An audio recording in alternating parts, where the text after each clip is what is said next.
mis hermanos, es un tremendo gozo poder estar aquí hoy. He tenido la oportunidad de estar varias veces predicando en el retiro que se hace en Jarabacoa y como decía José, ciertamente le falta su encanto el estar aquí en Santo Domingo, pero nosotros tenemos lo más importante, sea aquí en Jarabacoa, donde sea, y es que vamos a poder exponernos a la palabra de Dios. Y nada es más importante que eso.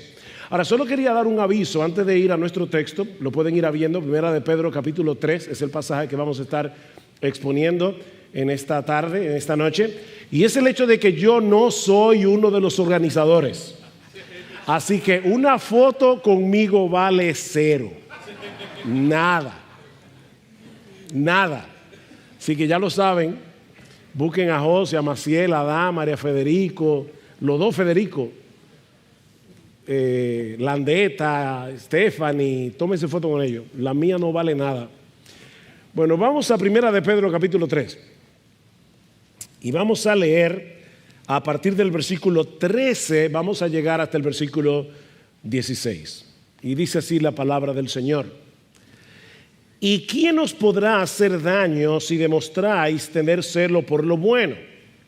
Pero aun si sufrís por causa de la justicia, dichosos sois o bienaventurados sois, y no os amedrentéis por temor a ellos ni os turbéis, sino santificad a Cristo como Señor en vuestros corazones, estando siempre preparados para presentar defensa ante todo el que os demande razón de la esperanza que hay en vosotros, pero hacedlo con mansedumbre y reverencia, teniendo buena conciencia, para que en aquello en que sois calumniados sean avergonzados los que difaman vuestra buena conducta en Cristo. Muchos creyentes tienen la idea, y yo creo que la idea equivocada, de que para ser un buen evangelista, y José hablaba algo de eso hace un momento, nosotros tenemos que ser capaces de responder casi todas las preguntas, todas las inquietudes que nos plantean los incrédulos en contra del cristianismo. Muchos piensan que es necesario estar al día con todos los movimientos filosóficos, los cambios que se van produciendo tan rápidamente en nuestra sociedad en cuanto a los valores morales, a los valores intelectuales. Perdón. ¿Te gustaría ser una de esas personas que difícilmente puede ser ridiculizada por un inconverso? Por la capacidad que tienes de responder con argumentos bíblicos difíciles de rebatir. En la década de los 70, durante mi adolescencia, cuando yo no era creyente, me encantaban las películas de Bruce Lee, aunque usted no lo crea. ¿Saben quién es? Todos los que saben quién es Bruce Lee, levanten la mano. Porque mi esposa me dijo, ¿y tú crees que ellos van a saber quién es Bruce Lee? Yo creo que sí. Pero nos encantaba a mí y a mis hermanos ir a ver películas de Bruce Lee, el gran maestro de artes marciales, creador en los 70s del Jeet Kune Do. Y casi todas las películas de Bruce Lee comenzaban de esta manera. Los que han visto a Bruce Lee saben que él era bajito, flaquito, y entonces las personas como que no lo tomaban muy en serio, hasta que de repente Bruce Lee comenzaba a defenderse de todo el mundo con puños, patadas y sobre todo, que era la parte que más me gustaba, con los palitos chinos o los nunchakus, y era prácticamente invencible. Bueno, ya cuando yo me convertí al Señor, y en esos momentos, mañana vamos a hablar un poco de mi testimonio, pero cuando me convertí al Señor ya ahí a los 17, casi 18 años, y en esos momentos en que uno sueña despierto, muchas veces yo me imaginaba como un creyente tipo Bruce Lee. Es decir, armado con mis nunchakus o palitos chinos, de argumentos bíblicos, argumentos filosóficos, enfrentando a todos mis oponentes y dejándolos sin defensa. Mis hermanos jóvenes, el Señor nos dejó la encomienda de hacer discípulos de todas las naciones, sin importar la época, sin importar la cultura que nos haya tocado vivir. Ahora, ¿cómo nosotros vamos a hacer eso de una forma eficaz. Bueno, esa es una de las inquietudes que los cristianos han tenido que enfrentar a lo largo de toda la historia de la iglesia, no solamente ahora en el siglo XXI. Como bien señala el teólogo y apologista Alistair McGrath, cada generación de cristianos ha tenido que tratar con estas mismas inquietudes de un modo u otro, y él enumera algunas de estas inquietudes. Por ejemplo, ¿cómo puede alguien hacer justicia a la emoción, la alegría y la maravilla del evangelio cristiano? ¿Tengo yo la capacidad de poder presentar el evangelio de esa forma? ¿O cómo podemos responder eficazmente a las preguntas que nuestra cultura se hace sobre Dios o a las objeciones que plantea la fe? ¿Cómo pueden los cristianos explicar su fe en términos que tengan sentido para la gente de fuera de la iglesia, no solamente aquí adentro? ¿O cómo podemos contrarrestar los malos entendidos o las falsas representaciones de la fe cristiana? Los cristianos son machistas, o los cristianos son anti-gay, o son homofóbicos. ¿Cómo nosotros podemos en una forma eficaz enfrentar todas esas tergiversaciones? Bueno, estas son algunas de las interrogantes que vamos a estar respondiendo en este retiro, y como ya se explicó a lo largo de todo este año durante las reuniones del Ministerio de Jóvenes Adultos o el MJA. La buena noticia es que la gran comisión de nuestro Señor contiene también una promesa sumamente alentadora. ¿Cuál es esa promesa? He aquí, yo estoy con vosotros todos los días hasta el fin del mundo. Miren, a veces yo voy a estar haciendo preguntas y no son retóricas, yo espero que ustedes las respondan. Ok, he aquí, yo estoy con vosotros todos los días hasta el fin del mundo. Él no nos ha dejado solos, Él no nos ha dejado sin recursos para llevar a cabo esta tarea, sino que nos ha dejado su Espíritu Santo, nos ha dejado su palabra para que nosotros podamos defender, para que nosotros podamos proclamar nuestra fe. Nosotros somos la sal de la tierra, nosotros somos la luz del mundo, dice el Señor en Mateo capítulo 5. Los cristianos estamos en el mundo para beneficio del mundo, para salar y alumbrar a un mundo que se corrompe, a un mundo que está en tinieblas. Y es en ese contexto que entra en juego la labor apologética.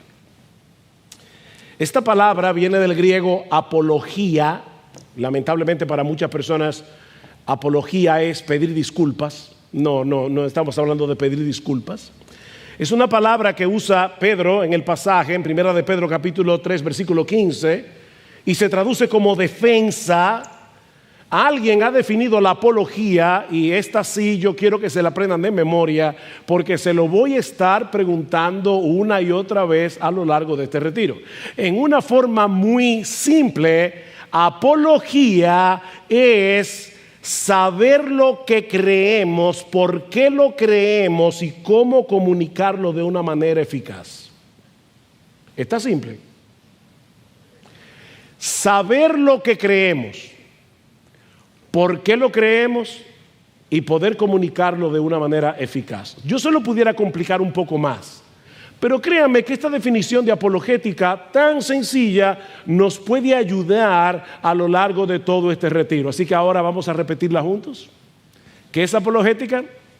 Saber lo que creemos, por qué lo creemos y cómo comunicarlo de una manera eficaz. Y como yo espero demostrar en este día, en esta noche de hoy, que es la base de lo que estaremos viendo en todo este retiro, la verdadera apologética es una labor de amor y compasión más relacionada con el carácter y una verdadera pasión por el evangelio de Cristo que con una buena argumentación.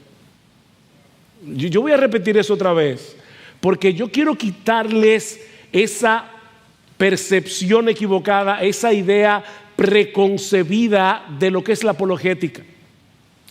La apologética tiene más que ver con el amor, la compasión, con el carácter, con ser una persona apasionada con el Evangelio de Jesucristo, más que, yo no estoy diciendo que no tiene argumentación, es una comparación, más que poder traer una poderosa, imposible de rebatir argumentación.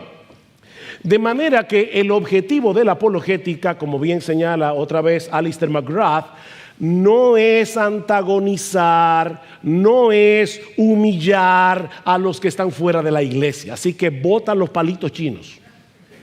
No es eso. Es ayudarles a abrir los ojos a la realidad, fiabilidad o confiabilidad y relevancia de la fe cristiana. Eso es lo que nosotros estamos llamados a hacer.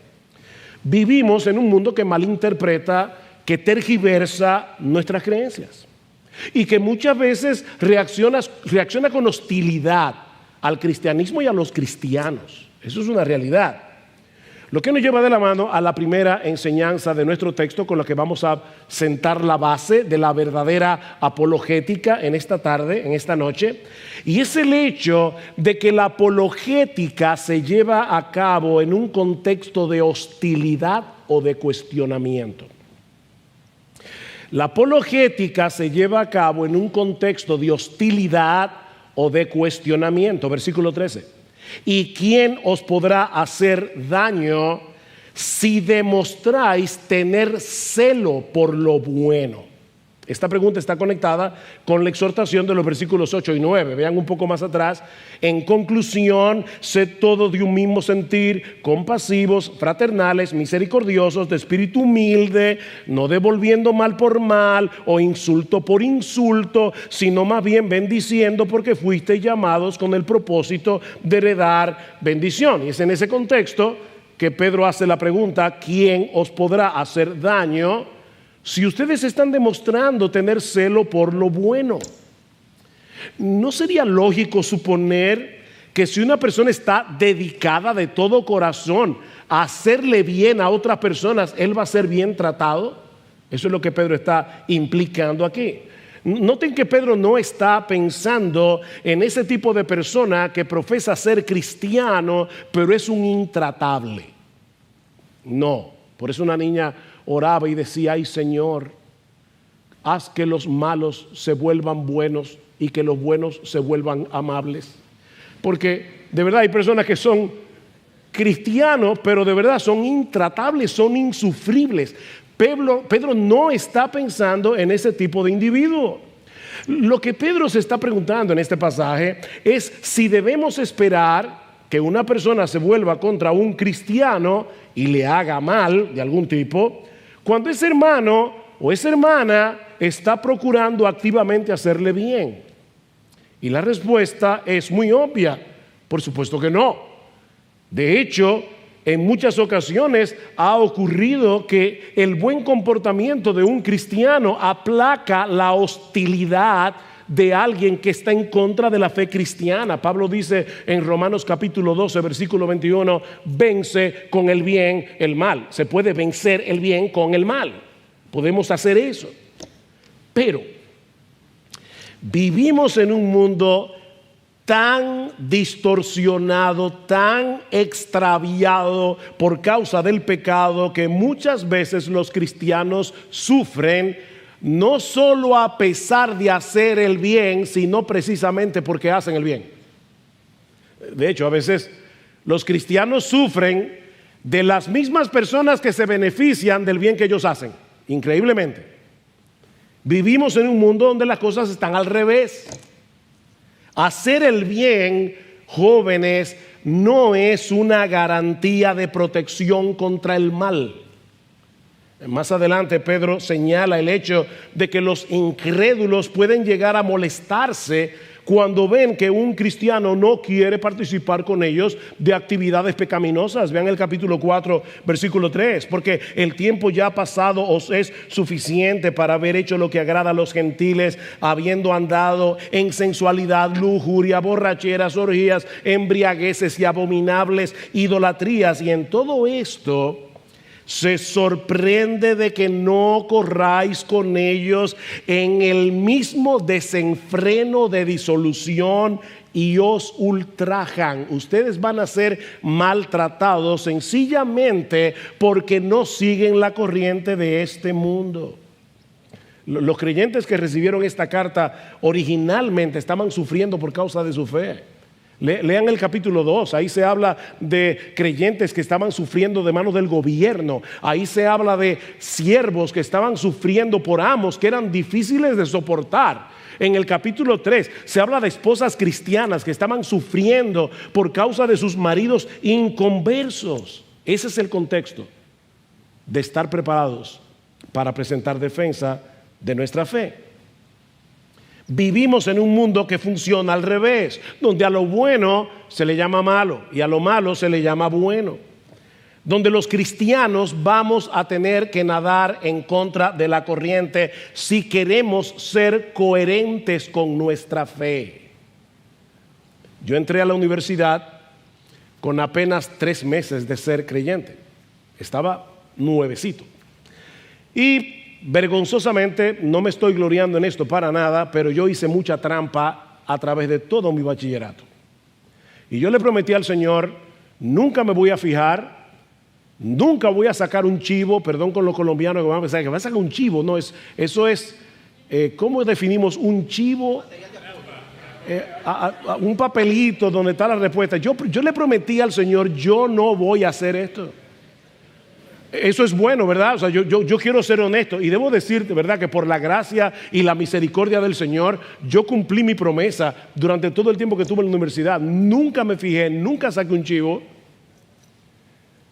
Pero eso no me trajo alabanzas de mis compañeros. Me acuerdo una vez haciendo un examen, yo no me acuerdo ni de qué, y alguien me estaba punchando con un lápiz. ¿Te sabe la 3? Y yo, sí. ¿Cuál es? No te la voy a decir. Trágatela, me dijo. Lo cierto es que no esperemos aplausos. ¡Qué bien! No, eso es lo que Pedro está diciendo. No esperen que los impíos los aplaudan cada vez que ustedes hacen algo bueno, porque este mundo funciona al revés. Pero no solo vamos a toparnos con personas que son hostiles a nuestra fe, también vamos a toparnos con personas que ignoran o tergiversan o cuestionan lo que creemos. De ahí la exhortación a estar siempre preparados para presentar defensa ante todo el que demande razón de la esperanza que hay en vosotros. Hermanos, no todo el que cuestiona nuestro cristianismo lo hace con una mala intención. Hay personas que tienen preguntas sinceras acerca de nuestra fe. ¿Y qué debemos hacer? Debemos estar dispuestos, debemos estar preparados para darles una respuesta. Porque ¿saben qué? Tal vez Dios ya está obrando en esa persona. Tal vez Dios está inquietando a esa persona, pero tiene todavía muchas dudas. Todavía esa persona no entiende todo y nosotros debemos ser pacientes, debemos ser mansos a la hora de tratar con ellos y tratar con sus inquietudes. Es en ese contexto que surge la necesidad de una buena apologética. Así que lo primero que hemos visto, según Pedro, es que la apologética surge en un contexto de hostilidad y de cuestionamientos. Pero en segundo lugar, Pedro también nos enseña que la apologética está íntimamente relacionada con nuestra lealtad a Cristo. O sea, si tú viniste hoy pensando que aquí vamos a dar argumentos buenísimos para rebatir la evolución, argumentos buenísimos para combatir el movimiento LGBT o la ideología de género, vas a salir frustrado. Porque de lo que vamos a hablar aquí es de nuestra lealtad a Jesús. La apologética está íntimamente relacionada con nuestra lealtad a Cristo. Versículo 14. Pero aun si sufrís por causa de la justicia, dichosos sois, bienaventurados sois, y no os amedrentéis por temor a ellos, ni os turbéis, sino santificad a Cristo como Señor en vuestros corazones. El razonamiento de Pedro en el versículo 14 parece ser algo como esto. Los cristianos somos seguidores de Jesús, ¿no es así? Nosotros vamos tras las pisadas de Jesús. Y Él fue aborrecido por el mundo incrédulo, a pesar de que dice en Hechos capítulo 10, versículo 28, que el Señor se pasó la vida entera haciendo el bien. Nosotros seguimos a un Señor que dedicó su vida a hacer el bien y el mundo lo clavó en una cruz. De manera que los cristianos no podemos esperar un trato diferente. Cuando eso suceda, debemos tenernos por personas bienaventuradas, porque eso quiere decir que la gente nos está identificando con Jesús. Esa es la bienaventuranza. Mateo 5. Bienaventurados los que padecen persecución por causa de la justicia, porque de ellos es el reino de los cielos. Y ahora escuchen, bienaventurados sois cuando por mi causa os vituperen y os persigan y digan toda clase de mal contra vosotros, mintiendo. Gozaos y alegraos, porque vuestro galardón es grande en los cielos, porque así persiguieron a los profetas que fueron antes que vosotros. Oigan el razonamiento de Jesús. ¿Con quién identificaban los hombres de la antigüedad a los profetas? Con Jehová de los ejércitos. Él está diciendo, ahora los hombres de este mundo los van a identificar a ustedes conmigo, porque yo soy el Dios encarnado. Y ustedes van a sufrir ahora por su identificación con mí. Bienaventurados sois cuando por mi causa os vituperen, os persigan, cuando digan toda clase de mal contra vosotros, mintiendo. Gócense y alégrense, dice el Señor. ¿Por qué? Porque somos masoquistas. Porque nos gusta sufrir. No, mis hermanos, los cristianos no disfrutamos el sufrimiento.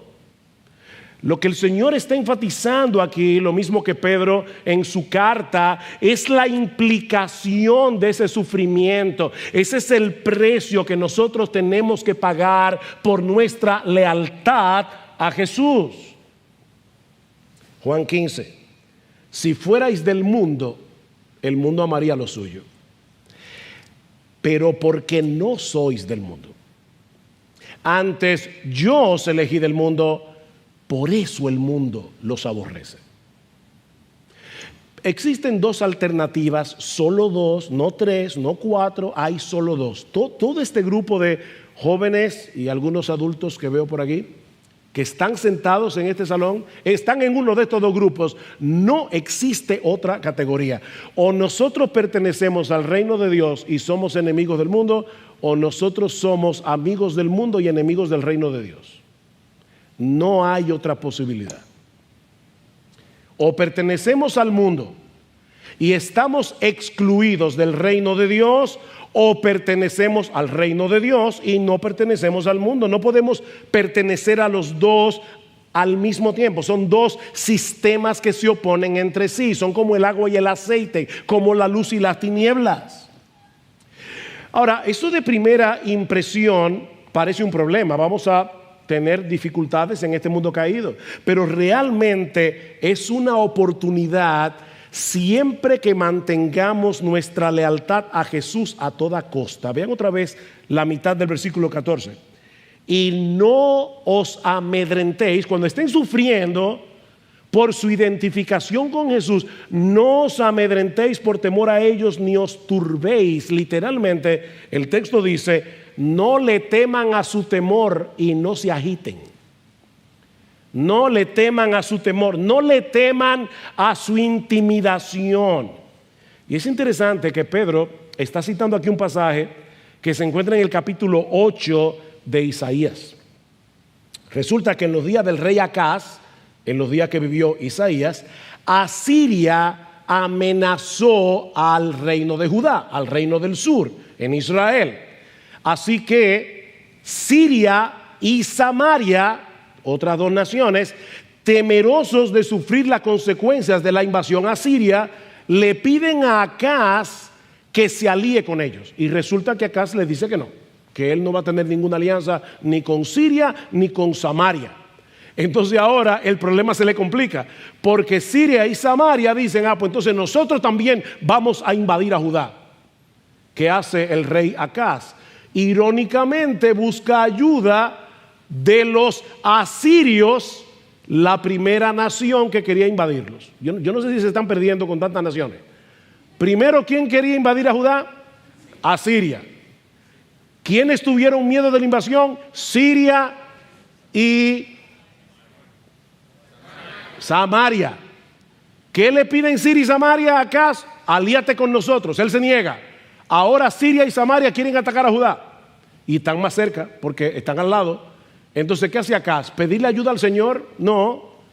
Le pide ayuda a Siria. Y ahí es donde Isaías tiene que decirle, no te alíes con los paganos. ¿Sabes por qué? Porque cuando tú tienes temor de lo que los paganos te pueden hacer, al final de cuentas vas a terminar comprometiendo tu fe. Vas a terminar comportándote como ellos. Jóvenes, vamos a hacer aquí un ejercicio de honestidad. ¿Qué le sucede a un creyente cuando en la universidad, en el trabajo, deja de confiar en el Señor y se deja atrapar por el temor a los hombres? Lo que va a suceder es que va a ser tentado a sacrificar sus convicciones para no meterse en problemas, ¿no es así? La desconfianza en el Señor produce cobardía. Y la cobardía produce desobediencia.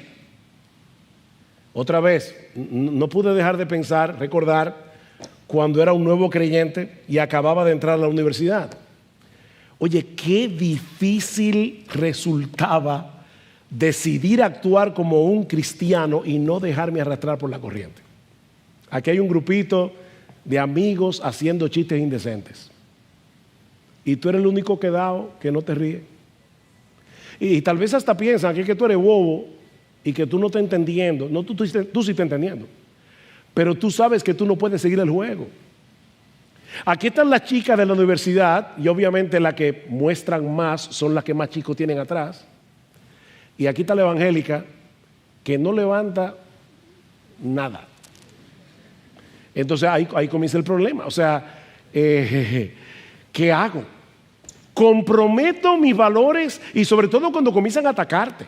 Entonces tú no haces esto y tú no haces aquello y tú no haces lo otro. Y ahí comienza el cristiano a sacrificar sus convicciones por miedo.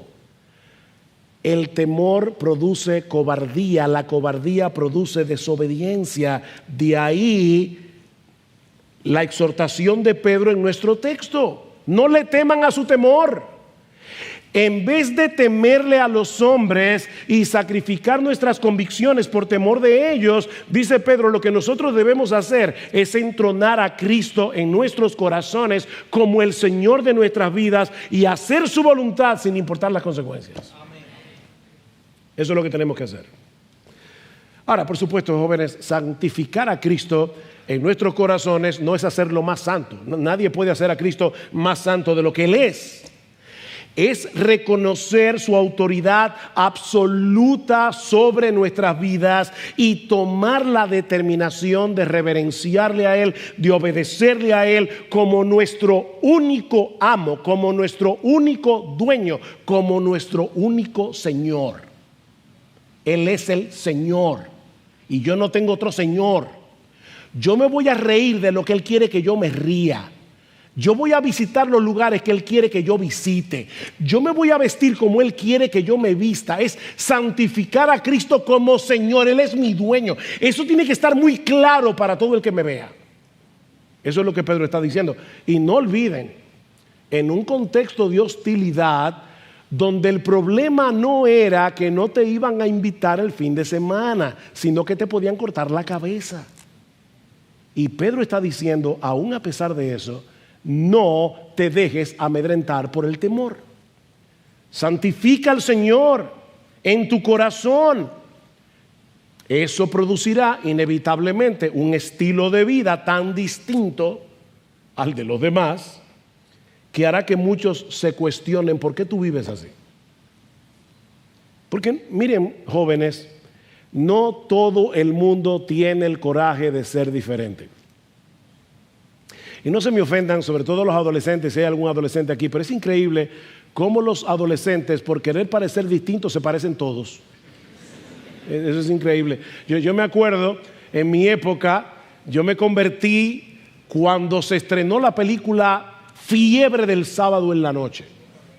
Y por eso nunca la vi, porque estaba ya convertido cuando la película salió estrenada.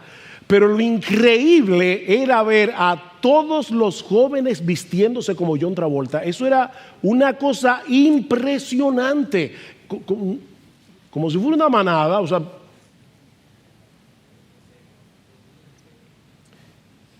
no todo el mundo tiene el coraje de ser diferente. Es en ese contexto que Pedro les dice, versículo 15, estando siempre preparados para presentar defensa ante todo el que os demande razón de la esperanza que hay en vosotros. En otras palabras, Pedro está diciendo, mira, vive como tú debes vivir, como debe vivir un cristiano. Y los cristianos te van a hacer preguntas. Los impíos, los incrédulos. Vive como debe vivir un cristiano. Y yo te aseguro, dice Pedro, que los incrédulos te van a hacer preguntas. ¿Qué es lo que domina tu vida? ¿Cuál es la esperanza que te domina? ¿Por qué tú vives así? Y aunque no todos los cristianos tendrán la capacidad de responder a todas las preguntas sutiles y a todos los ataques que los incrédulos pueden levantar en contra de su fe, todos debemos estar preparados para dar una explicación lógica y coherente de lo que hemos creído. ¿Cuál es la definición de apologética? En coro. Ustedes parecen un gallinero. Díganlo en coro juntos. ¿Qué es apologética? Es saber lo que creemos, por qué lo creemos y poder comunicarlo de una manera eficaz. Te van a hacer preguntas y tú le vas a decir, ¿tú no sabes todos los argumentos en contra de todas las cosas? Pero tú puedes dar razón de la esperanza que hay en ti. ¿Se dan cuenta que la apologética es mucho más que la capacidad de argumentar? Comienza con un estilo de vida. Un estilo de vida que evidencia la realidad de que ahora tenemos un Señor que gobierna nuestra vida, que nosotros tenemos una esperanza que produce en nosotros una forma diferente de vivir. No es que nosotros somos legalistas, por favor quítense esa palabra de la cabeza. Es que de una manera natural yo voy a vivir de una forma diferente porque yo soy de otro mundo, yo soy de otro reino, yo tengo otro amo, yo tengo otro dueño y soy diferente.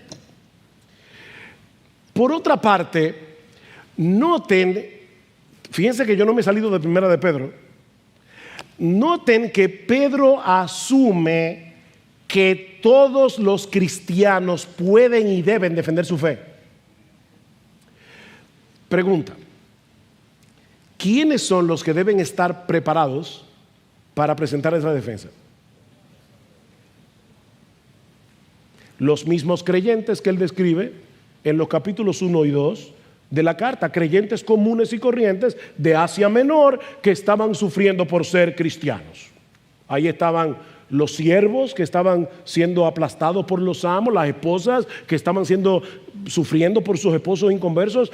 Eran todos los creyentes del Asia Menor a quienes Pedro le dirigió su carta. Estén preparados, les dice Pedro. Jóvenes, no hay que tener un doctorado en física cuántica para defender su fe.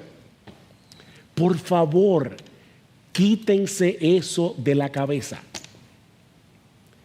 Tú no tienes que haber leído todos los diálogos de Platón. Sería genial que los leas.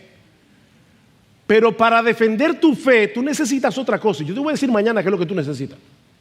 Bueno, ya te lo estoy diciendo hoy, en cierto modo, pero todavía no he ampliado el tema. El punto de partida es entender lo que hemos creído ¿Tú entiendes el Evangelio? ¿Tú entiendes lo que es el Evangelio? Mañana vamos a hablar un poco más de eso. Pero el Evangelio tiene muchísimas cosas y cuando tú tratas con un inconverso, eso lo vamos a ver mañana, tú tienes que saber qué cosa enfatizar del Evangelio conforme a la necesidad de tu oyente. Por ejemplo, hay personas que se creen muy buenas, entonces tú vas a tener que enfatizar el aspecto del pecado.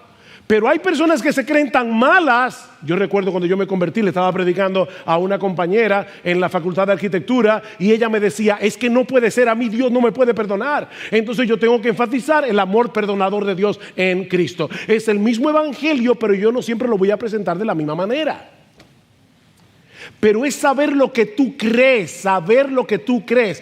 Entiende el Evangelio, trágate este libro, apréndete de memoria Romanos 1, 2 y 3, entiende Efesios 2, 1 al 10, aprende lo que es el Evangelio. Es saber lo que hemos creído, ese es el punto de partida, pero no te quedes ahí. No solamente es entender lo que hemos creído, es amar a tu Señor. Es amar a tu Señor, es deleitarte en tu Señor, es admirar a Jesús. Porque mira, es muy difícil que a ti te guste mucho algo y que no lo quieras compartir. Es muy difícil que algo sea extraordinario, emocionante, deleitoso para ti y que tú no lo quieras compartir. Eso no se puede. Dios no nos creó así. Ama a tu Señor, deleítate en tu Señor y vas a desear que otros lo conozcan. Debes saber lo que crees, por qué lo crees y compartirlo adecuadamente con otros. ¿Tú entiendes la enseñanza del capítulo 1 de Pedro cuando dice, bendito sea, versículo 3, el Dios y Padre de nuestro Señor Jesucristo, quien según su gran misericordia nos ha hecho nacer de nuevo a una esperanza viva mediante la resurrección de Jesucristo de entre los muertos? ¿Tú entiendes la esperanza que nosotros tenemos en Cristo? Fíjate que yo no estoy hablando de Platón, no estoy hablando de Aristóteles, no estoy hablando de René Descartes, para decirlo de una manera que suene bonito. Estoy hablando de lo que dice la Biblia. ¿Qué dice Pedro?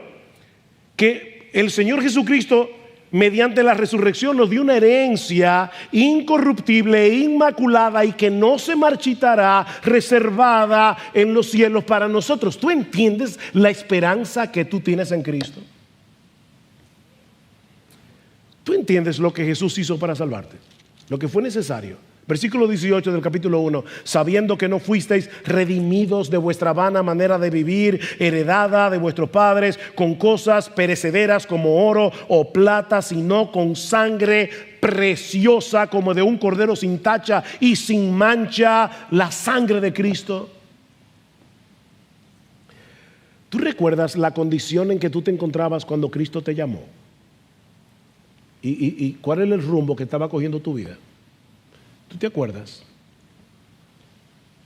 O lo que implica el hecho de que Él vino a darnos vida y vida en abundancia.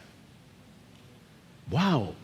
Él vino a darnos vida y vida en abundancia. ¿Todavía a ti te maravilla el hecho de que todos nuestros pecados fueron perdonados? Todos tus pecados. O sea, Dios te ve en Cristo como si tú nunca hubieras roto un plato. ¿Te maravilla eso? El hecho de que ahora nosotros disfrutamos el don de la vida eterna. Ah, sí, me encanta eso, porque una vida que no se acaba nunca. No.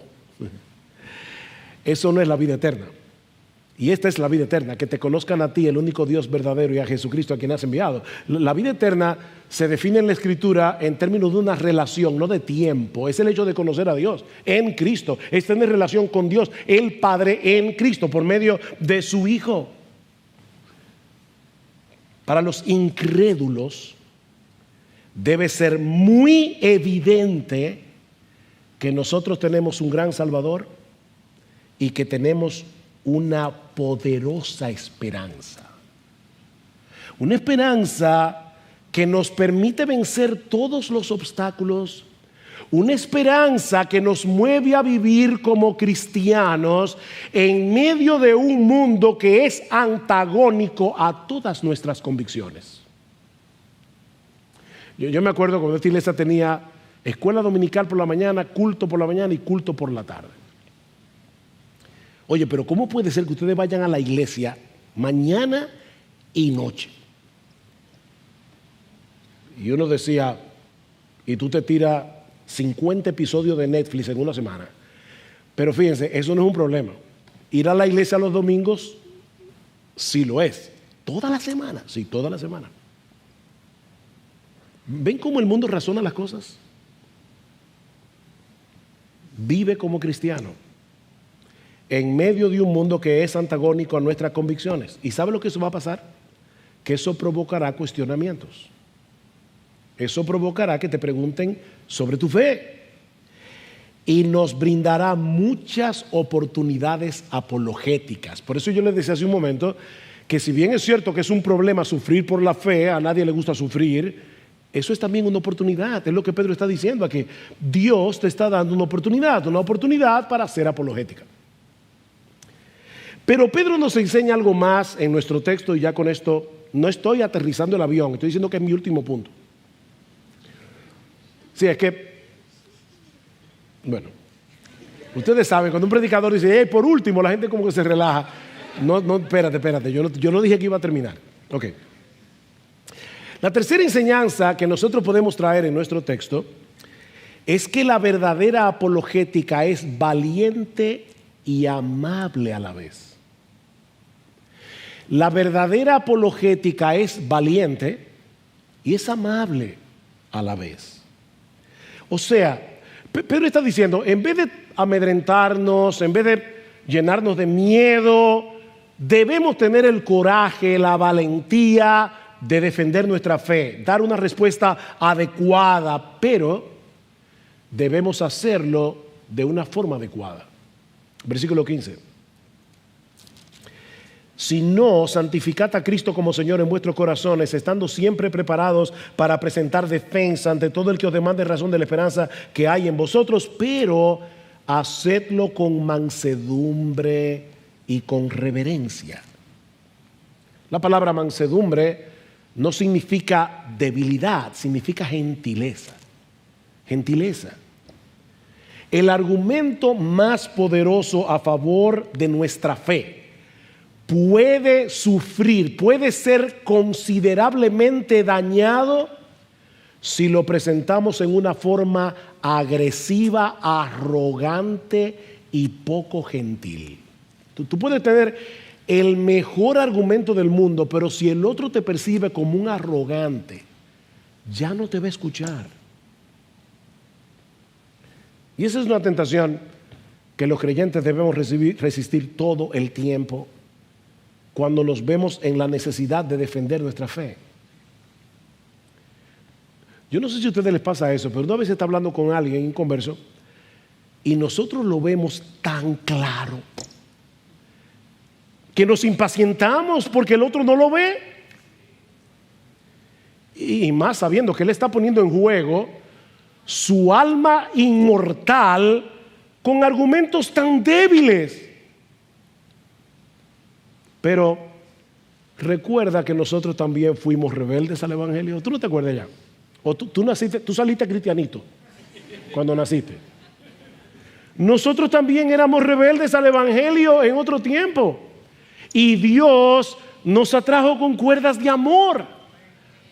Jóvenes, nosotros tenemos que pedirle al Señor que nos dé palabras, que nos dé los argumentos adecuados para exponer el Evangelio. Mi esposa me recordaba, yo no me acordaba de eso, cuando estábamos en la universidad, como éramos un grupo que fue creciendo poco a poco, nosotros veíamos a uno de los nuestros predicándole a alguien y nosotros estábamos ahí, Señor, ayúdalo, dale palabras. Nosotros tenemos que depender del Señor en oración y orábamos unos por otros porque estábamos todos atentos en la universidad a ver quién le estaba predicando a quién. Tenemos que orar, pero pidámosle también que nos dé un espíritu de mansedumbre. O sea, no solo palabras, no solo argumentos, no solo respuestas. Pidamos al Señor que nos dé un espíritu de mansedumbre, de respeto, esa es la palabra reverencia, respeto hacia Dios, obviamente, y hacia ese ser humano que fue creado a la imagen de ¿quién? A la imagen de Dios. Tú respetas a Dios, respetas su imagen. Y aunque en el inconverso la imagen de Dios está distorsionada, sigue ahí. Sigue ahí. Hablando acerca de la lengua, ¿qué dice Santiago? Dice que muchas veces nos sucede que con ella bendecimos al Dios y Padre y con ella maldecimos a los hombres que están hechos a la semejanza de Dios. De una misma boca proceden bendición y maldición. Hermanos míos, eso no debe ser así. Eso no debe ser así. Me van a excusar, los miembros de IBCJ saben que yo no suelo poner muchos ejemplos personales, pero es difícil hablar de un tema como este y no hacerlo. Yo estoy recién convertido, entro a la facultad de arquitectura y tenía un profesor que era muy duro contra el evangelio. El asunto es, y el ejemplo que voy a poner no lo pongo para gloriarme en ello porque no me deja bien parado y no le recomiendo a nadie que haga lo que yo le voy a decir ahora. El profesor dice, bueno, yo quiero que ustedes busquen un papel de periódico y diseñen un objeto y lo tracen su desarrollo a través de la historia. Y créame, nosotros todos lo pensábamos en función del evangelio. Así que mi primer pensamiento fue, ¿qué yo puedo escoger? ¿Qué objeto que me permita meter el evangelio de alguna forma? Yo pensé, la ropa. La ropa, ¿por qué surge la ropa? Por causa del pecado. Así que yo hice una proyección de cómo la ropa fue cambiando con el tiempo, pero yo comencé con Adán y Eva. Así que yo no pude literalmente pasar la clase entera de la primera gráfica. Porque me estaban preguntando, ¿y tú crees en Adán y Eva? Digo, sí, yo creo que la Biblia es la palabra de Dios y la Biblia dice que los primeros padres de la humanidad se llamaban Adán y Eva. Entonces ahí el profesor me miró con esa cara que ya usted se puede imaginar y me preguntó así en ese tono, ¿y qué tú me dirías a mí si yo te digo que yo no creo en Dios? Y yo le respondí, no me extrañaría porque la Biblia dice que dice el necio en su corazón que no hay Dios. Y como ustedes se pueden imaginar, el profesor me dijo, esta materia tú no me la pasas. La pasé en C. Pero ¿saben qué? ¿Qué fue lo que yo hice ahí?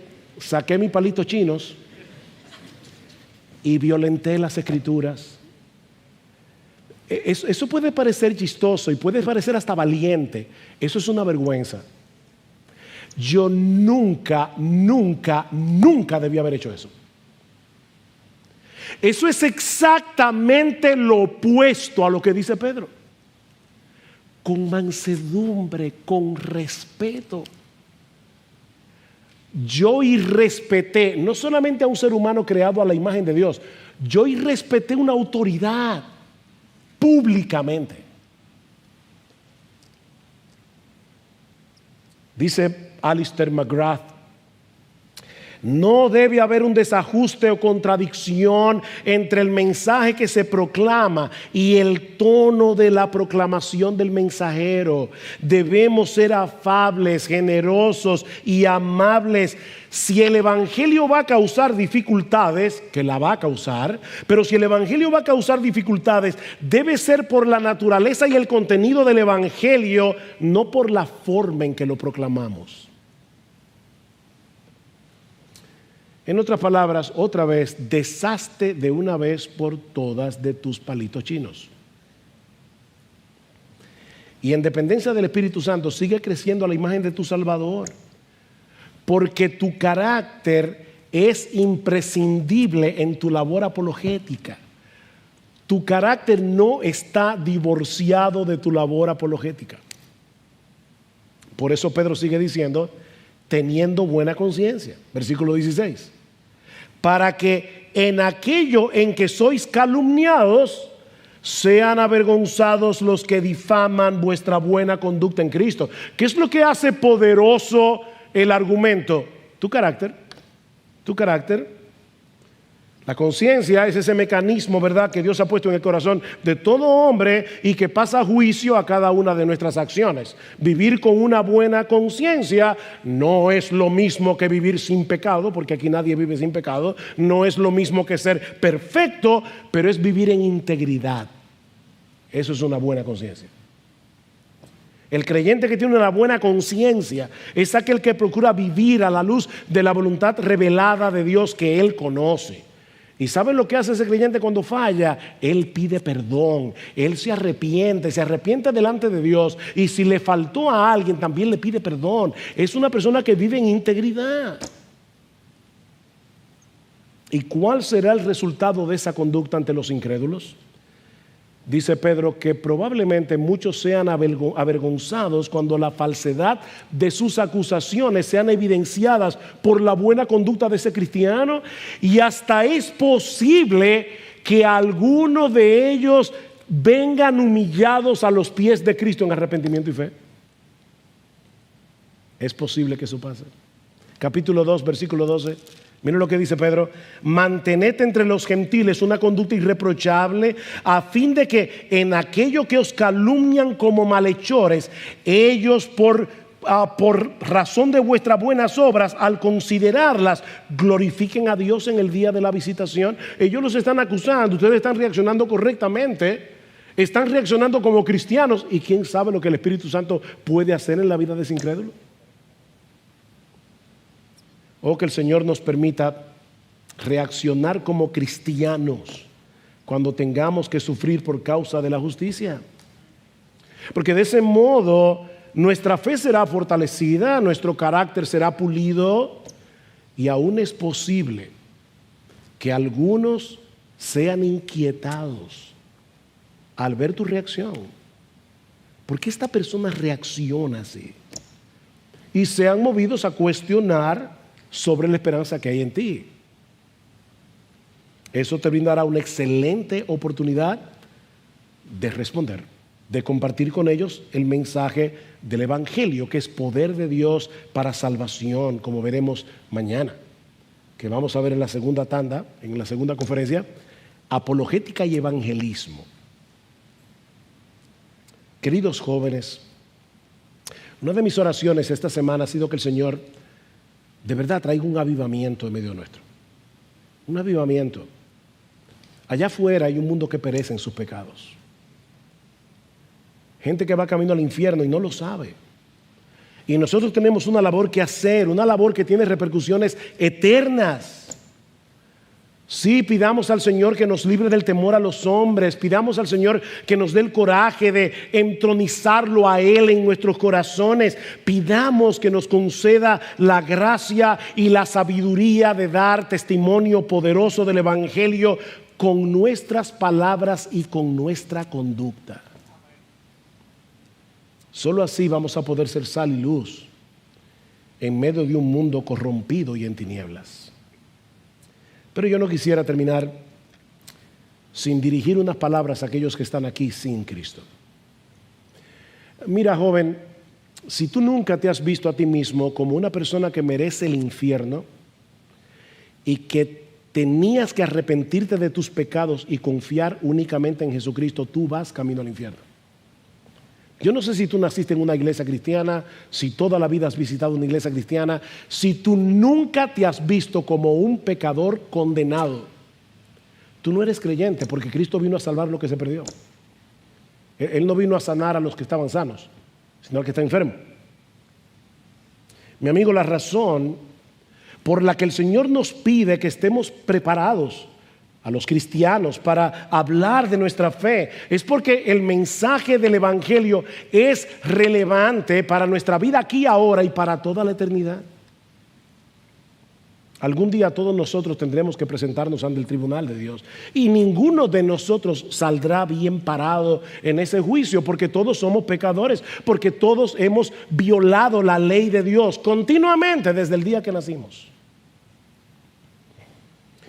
Y déjame decirte, mira, yo sé que tu conciencia te ha acusado de eso un montón de veces. Tu conciencia te lo ha dicho que tú eres pecador, que tú has hecho lo mal hecho. Pero has estado tratando de convencerte a ti mismo de que eso no tendrá repercusiones, de que eso no tendrá consecuencias. Pero ¿sabes lo que la Biblia dice? Hebreos 4:13, que todas las cosas están desnudas y abiertas a los ojos de aquel a quien nosotros tenemos que darle cuenta. Mi amigo, no habrá defensa alguna en el día del juicio, porque te vas a presentar delante de un juez que lo sabe todo. Todo. La buena noticia es que ese mismo juez proveyó una puerta de escape por medio de su Hijo. La segunda persona de la Trinidad que se hizo hombre para morir por nuestros pecados y pagar por completo nuestra deuda con la justicia de Dios. El mensaje del Evangelio es que hay salvación en Cristo para todo aquel que cree, porque el justo murió por los injustos, primera de Pedro capítulo 3 versículo 18, para llevarnos a Dios. El justo murió por los injustos. Joven, no te vayas de este lugar teniendo cuentas pendientes en el tribunal de Dios, cuando todavía estás a tiempo de arreglar tus cuentas con Él por medio de la fe. Habla con alguno de los jóvenes creyentes que están aquí, pídele que te explique lo que tú todavía no entiendes.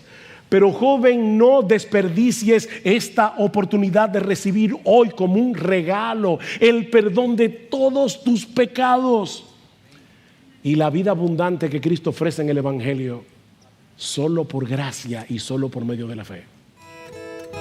Que el Señor tenga misericordia.